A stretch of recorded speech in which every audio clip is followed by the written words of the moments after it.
پێشبینی دەکرێت ناکۆکیەکانی رووسیا و سیاسەتە ناهاوسەنگەکانی ئەردۆغان و پشتیوانیکردن لە گروپە تیرۆریستیەکان و هەڵگرسانی شەڕدژ بە کوردانی باکوور کاریگەری وێرانکەری هەبێت لەسەر ئابووری تورکیا لە کاتێکدا کە ڕێژەی بێکاری لە وڵاتە گەیشتووەتە سەرووی لە ساڵادا.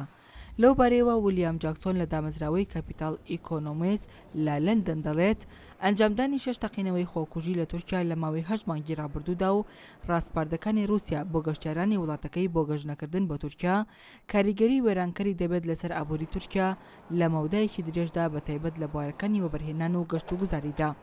لە دوای دەستپێکردنی دەستدرێژەکانی سوپای تورکیا لە ناوچە کوردنشینیەکان و خستنی فڕۆکەیەکی رووسیا لەلایەن تورکیاوە چوونی گەشتیاران بۆ ئەو وڵاتە بە شێوەیەکی بەرچاو کەمی کردووە. بەڕێوەبەری زنجیرە میوانخانەکانی دۆسۆدۆسی دەڵێت بۆ بەکرێدانی ژوورەکان ناچار بووین نرخەکان بە ڕێژەی لا 150 کەم بکەینەوە.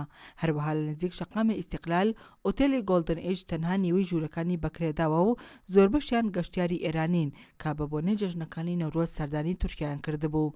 ئینان دیمێر شارەزا لە دامەزراوەی دارایی فینانسی بانک پێشبینی دەکات داهاتی کردی گەشتیاری تورکیا لە ساڵی 2016دا بۆ 7 ملیار دلار دابشکێت و تەنها لە مانگی کانونی دووەمدا هاتنی گەشتیاران بە تورکیا بە ڕێژەی لە 120 کەمی کردبوو. هەروەها پێشبینی دەکرێت ڕێژەی بێکاری بگاتە سەرووی لە سایەدا.